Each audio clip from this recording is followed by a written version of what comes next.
ETF index mutual funds నేర్చుకుని stock మార్కెట్లో రాణించాలనుకుంటున్నారా? వెంటనే ఈ నెంబర్కి కాల్ చేయండి.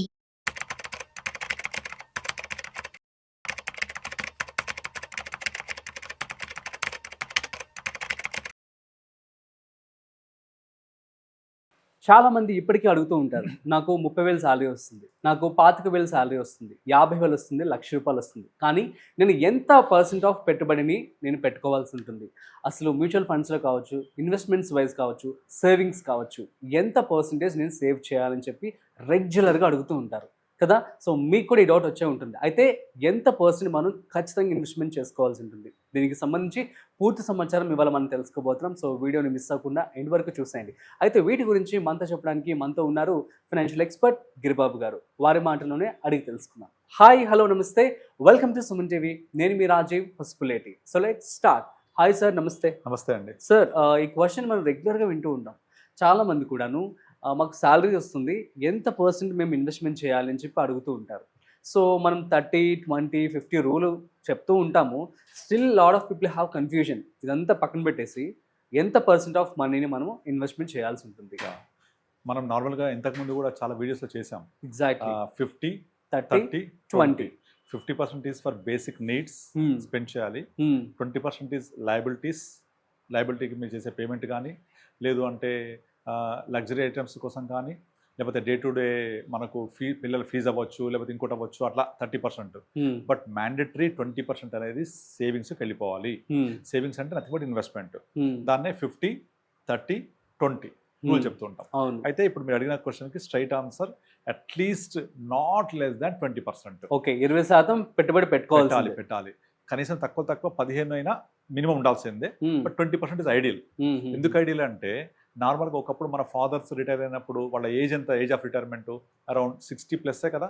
60, 61, 62, కొన్ని డిపార్ట్మెంట్స్ 65 వరకు ఉండేది పెద్ద డిపార్ట్మెంట్స్లో. సో 60 years క్యాజువల్ తీసుకోవచ్చు. కానీ ఇప్పుడు రిటైర్మెంట్ ఏజ్ ఎంత అయిపోయింది? ఆల్మోస్ట్ 50. అంటే ఆ రిటైర్మెంట్ కాదు, సాఫ్ట్వేర్ ఎంప్లాయీస్ 45 to 50 లోపే. మనం ఇప్పుడు వర్క్ చేసిన బ్రదర్స్ గురించి మాట్లాడుకుంటే ఎవరు కూడా మీరు 50 వరకు ఉంటారంటే 50 years అమ్మ అప్పటిదాకా నేను చేయలేను, సో పైన బట్ట కింద పొట్ట పెరిగిపోతుంది నాకు. ప్లస్ అది రెండు కాకుండా మా జాబ్స్ కూడా చాలా డోటమ్స్లో ఉన్నాయి. సో మళ్ళీ ఇప్పుడు రీసెంట్గా TCS 12,000 జాబ్స్ లే ఆఫ్ చేసింది. అది బయటికి కనిపించేది, కనపడకుండా ఇంకా చాలా జరుగుతున్నాయి లోపల. A technology is disrupting our jobs. మేము ఆల్రెడీ ఇన్ని సంవత్సరాల నుంచి ఒక టెక్నాలజీ నేర్చుకొని దాన్ని వర్క్ చేస్తున్నాం. మా డొమైన్ అంతా వేరే. సడన్గా కొత్త డొమైన్ నేర్చుకుంటే మేము నేర్చుకోలేకపోవచ్చు. ఆ డొమైన్ చేంజ్ అనేది అంత ఈజీ కాదు. అలా కూడా మా జాబ్స్ ప్రాబ్లమ్స్ ఉంటాయి. కంపెనీస్ ఎప్పుడు కాస్ట్ కటింగ్ ఆలోచిస్తూ ఉంటాయి. ఇప్పుడు ఒక 3 lakhs ఇచ్చి ఒక ఎంప్లాయ్ పెట్టే బదులు ఆ 3 lakhs ఇస్తే 4 ఎంప్లాయీస్ దొరుకుతారు వాళ్ళకు. సో అట్లా ఆలోచిస్తుంటాయి కాస్ట్ కటింగ్. కనుక మేము 50 తర్వాత రిటైర్మెంట్ అనేది ఎక్స్పెక్ట్ కూడా చేయలేము. 45-50 మధ్యలో అయిపోవాలి. రైట్, అంటే తగ్గింది కదా మన రిటైర్మెంట్ ఏజ్ అనేది, అంటే వర్కింగ్ స్పాన్ తగ్గిపోయింది కదా. ఈ వర్కింగ్ స్పాన్ తగ్గడం ఒకటే కాదు. ఇదివరకు మన పేరెంట్స్ 60కి రిటైర్ అయ్యి వాళ్ళ లైఫ్ స్పాన్ 70+, 75 మ్యాక్స్. ఇప్పుడు లైఫ్ స్పాన్ ఏమో 80 వరకు వచ్చేసింది. Because of improved health conditions, improved health consciousness 80 వరకు వెళ్ళింది. జాబ్ చేసేదేమో 60 నుంచి 45-50 పడిపోయింది. అంటే మనము post retirement you're going to live for 30 years, not less than 30 years. మనం 30 years ఉన్నామంటే మన వైఫ్ కూడా మనతో పాటు ఉంటారు. అండ్ పిల్లల మీద డిపెండ్ అయ్యే పరిస్థితి లేదు. ఇప్పుడు ఇన్ని మారిపోయాయి. ఒకప్పుడు ఉమ్మడి కుటుంబాలు, ఒకరు పని చేయకపోయినా మిగతా కుటుంబంలో వాళ్ళు కేర్ తీసుకునేవాళ్ళు. ఇప్పుడు అలా పరిస్థితి లేదు. ఓన్లీ న్యూక్లియర్ ఫ్యామిలీస్, నేను, వైఫ్, పిల్లలు. సో అప్పుడు పిల్లలకి జాబ్ వచ్చి పెళ్ళి లేకపోతే మళ్ళీ ఉండేది నేను, వైఫ్ ఇద్దరమే. సో నాకు సపోర్ట్ అంటే ఎక్కడి నుంచి లేదు. మరి అప్పుడు నేను గుడ్ ఓల్డ్ డేస్ లాగా 10% సేవ్ చేస్తా, 15% సేవ్ చేస్తా అంటే వర్కౌట్ కాదు. మీకు సేవ్ చేసే టైం స్పెండ్ తగ్గిపోయింది. దీనికి ఎగ్జాంపుల్, ఒకప్పుడు మన పేరెంట్స్ LIC పాలసీ సైన్ చేయమంటే కొత్తగా జాబ్ రాగానే 25 years, 30 years పెట్టుకునేవాళ్ళు. వాళ్ళ 30 years ఆఫ్ ఎంప్లాయీ జాబ్ లైఫ్లో, అంటే లైక్ 28-30కి జాబ్ వస్తే వాళ్ళు మరో 30 వరకు పెట్టుకునేవాళ్ళు. అలా 30 years పాటు నింపాలి కడుతూ వెళ్ళిపోయేవాళ్ళు. ఇప్పుడు మీరు అడగండి ఎవరైనా సాఫ్ట్వేర్ వాళ్ళని 25 years పాలసీ సైన్ చేయండి అంటే ఇంపాసిబుల్. వాళ్ళ జాబే గ్యారంటీ లేదు. అవునా? అప్పటి రోజుల్లో అందరూ ఆలోచించకుండా చక్కగా సైన్ చేసేవాళ్ళు. మీరు LIC పాలసీ మెచ్యూర్ అవుతున్నాయి ఇప్పుడు. అడగండి మెచ్యూర్ అయ్యే వాళ్ళందరికీ కూడా 1995, 96, 90s, 95, 90 వాళ్ళ పాలసీస్ ఇనిషియేట్ చేసిన వాళ్ళు ఇప్పుడు మెచ్యూర్ అవుతున్నాయి 30 years తర్వాత. లేదా 2000లో స్టార్ట్ చేసిన వాళ్ళు 25 yearsకి మెచ్యూర్ అవుతున్నాయి చాలా పాలసీస్. ఇప్పుడు చేయమని చూద్దాం. 25 years టర్మ్ పాలసీ పెట్టుకుంటారు, విచ్ ఇస్ లైఫ్ సేవింగ్ లాగా. అది ఏదైనా రిస్క్ జరిగితే కుటుంబానికి ఆర్థిక భద్రత అవి ఉంటాయి. Other than term policies, endowment కానీ యూలిప్స్ కానీ 20-25 years ఎవరు చేయట్లేదు అసలు. ఎందుకు చేయట్లేదు అంటే నా జాబ్ గ్యారెంటీ లేదు. ఇలాంటి నేపథ్యంలో మీరెంత సేవ్ చేయాలి for your future? Compulsory 50-30-20 rule follow అవ్వాల్సిందే. అందులో 50% ఏమో బేసిక్ నీడ్స్, కూడు గూడు గుడ్డ, తర్వాత మేజర్ థింగ్స్కి వెళ్ళిపోవాలి. కొంత నేను నా లైఫ్ ఎలివేట్ అవ్వాలి, ఈఎంఐస్ ఏమైనా ఉంటే పే చేసుకోవాలి, తర్వాత కొంచెం హెల్త్ ఇన్సూరెన్స్ పే చేయాలి, తర్వాత మా పేరెంట్స్కి ఏమైనా అవసరం ఉంటే ఇవ్వాలి. ఈ 30% వెళ్ళిపోతాయి.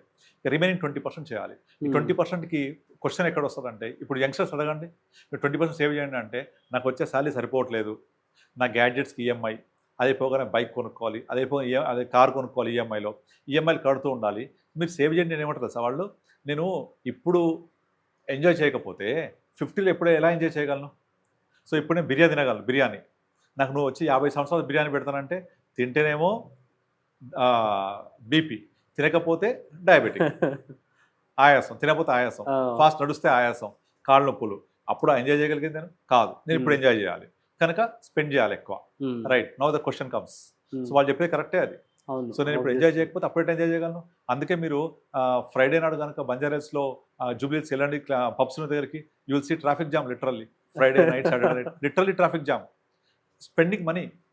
సో వాళ్ళకి క్లియర్ అని చెప్పేది ఏంటంటే, మీరు ఇవాళ ఎంజాయ్ చేయండి, డెఫినెట్ చేయాలి. So you spend 80% for that.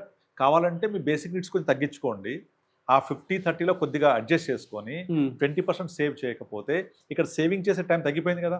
Me job వచ్చే ఏజ్ అప్పటికి 28, 25, 27, 28, 30 వస్తుంది. పెళ్లి చేసుకొని ఇమీడియట్ చేయలేం. పిల్లలు వాళ్ళ బేసిక్ నీడ్స్ అయిపోయేసరికి మీరు కొంచెం సెటిల్ అయ్యేసరికి 35 అయిపోద్ది. 35 నుంచి మీరు మహా అయితే 15 years ఉంటారు మీకు. ఒకప్పుడు 25 ఉండేది.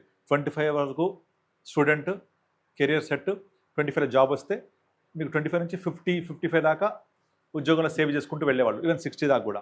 అక్కడ గ్యాప్ ఎక్కువ ఉంది కదా, 30-35 years సేవింగ్ టైం ఉండేది. సో ఎనార్మస్ వెల్త్ క్రియేట్ అయ్యేది. ఇప్పుడు 35లో స్టార్ట్ చేసేవాళ్ళు, అట్లీస్ట్ 30లో స్టార్ట్ చేసేవాళ్ళు, 20% లేకపోతే మీకు ఆ కార్పస్ క్రియేట్ అవ్వదు. మీరు ఇవాళ గురించి మాట్లాడుతున్నారు కదా, నేను ఇవాళ ఎంజాయ్ చేయాలి, గ్యాడ్జెట్స్ కొనుక్కోవాలి, నేను టైం స్పెండ్ చేయాలి, నాకు తిరగాలి, నేను వెకేషన్, నాకు ఇవన్నీ చెప్తుంటారు కదా. ఓకే, ఎంజాయ్ చేశారు ఇవాళ. What about tomorrow? రేపు వస్తుంది కదా, ఖచ్చితంగా వస్తుంది కదా రేపు. మరి వచ్చినప్పుడు మీకు ఎవరు హెల్ప్ చేస్తారు? ఆ స్పృహ ఉండాలి కంపల్సరీ.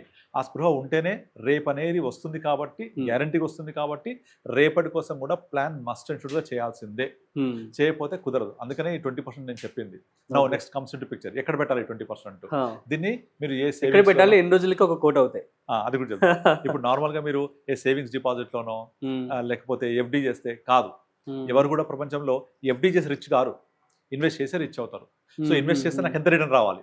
మళ్ళీ ఇక్కడ ప్రాబ్లం వస్తుంది. వాళ్ళకు టైమ్ ఆఫ్ ఇన్వెస్ట్మెంట్ తగ్గిపోయింది కదా, లైక్ 15 years, రిచ్ కావాలి. అందుకే హై రిస్క్ తీసుకుంటారు. మనం లాస్ట్ టైం ఒక వీడియోలో చెప్పాము. ఇప్పుడు నార్మల్గా ఇప్పుడున్న యూత్ అంతా కూడా డ్రీమ్ లెవెన్లో 26 crores, 28 crores దగ్గర అకౌంట్స్ ఓపెన్ చేశారు విత్ ఇన్ లాస్ట్ 5-6 yearsలోనే. 28 crores అంటే మామూలు విషయం కాదు అది. నెక్స్ట్ క్రిప్టో కరెన్సీ 15 కోట్ల అకౌంట్లు, demat accounts 20 crores. Whereas mutual funds వచ్చేప్పటికి గ్యారంటీ డబ్బులు ఇస్తాయి, 5 crores కూడా లేవు. డ్రీమ్ 11లో CEO చెప్తున్నాడు 99% పీపుల్ లూజ్ మనీ, మినిమం 10,000 ఎక్కువ లూజ్ అవుతారని. అండ్ సెబీ చెప్తుంది 92% of people are losing in trading అని కదా. అండ్ క్రిప్టో కరెన్సీ డబ్బులే రావు, అందులో ఎక్కువ పెట్టేస్తారు. ఎందుకంటే నాకు టైం తక్కువ ఉంది.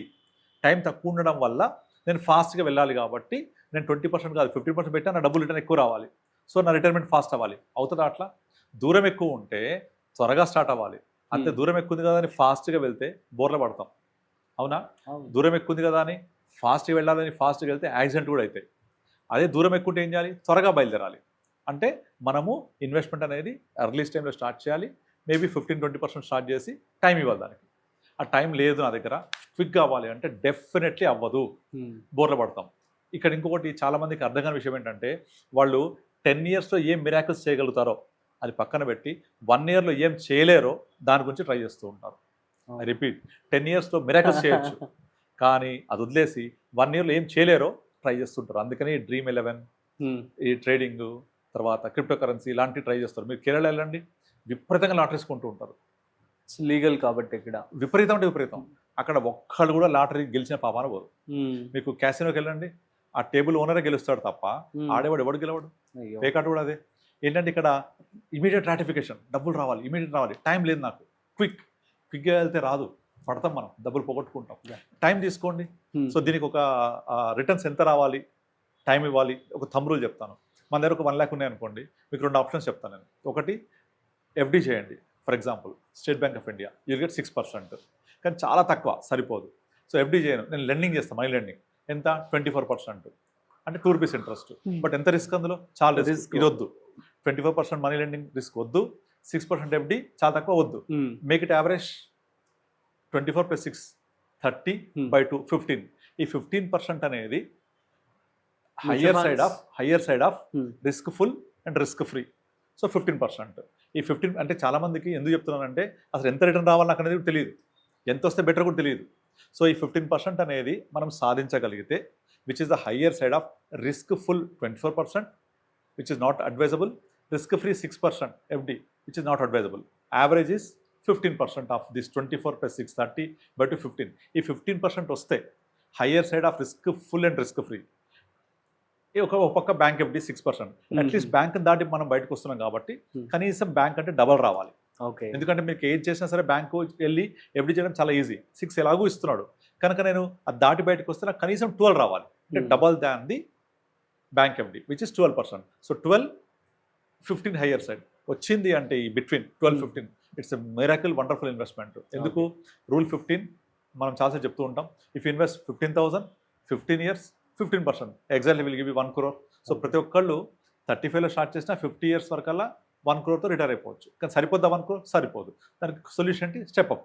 ఓకే. సో 15తో స్టార్ట్ చేసి నెక్స్ట్ ఇయర్ 17,000 20,000 25,000 పెంచుకుంటూ పోవాలి, స్టెప్ అప్ చేసుకుంటూ వెళ్ళాలి. Hmm. That can be 10% or 15%, whatever the feasible thing. చేసుకుంటూ పోతే 1 crore కాదు, ఒక 3 crores వస్తాయి. ఓకే. అండ్ ఇంకా మీరు ఎర్లీగా స్టార్ట్ చేశారు, ఎర్లీగా స్టార్ట్ చేసి Hmm. ఇన్స్టెడ్ ఆఫ్ 15 years మీరు సేమ్ 15,000ని 30 years తీసుకెళ్ళారనుకోండి, Hmm. You will retire at 10.5 crore. Okay. చూసారా టైం ఇస్తే ఎంత అడ్వాంటేజ్ అవుతుందో. ఇక్కడ పర్సంటేజ్ మీరు చెప్పారు కదా ఎంత చేస్తే బెటర్ అని. ఈ 20% of salary or 15% of salary time ఇవ్వడం వల్ల Hmm. Create wonders.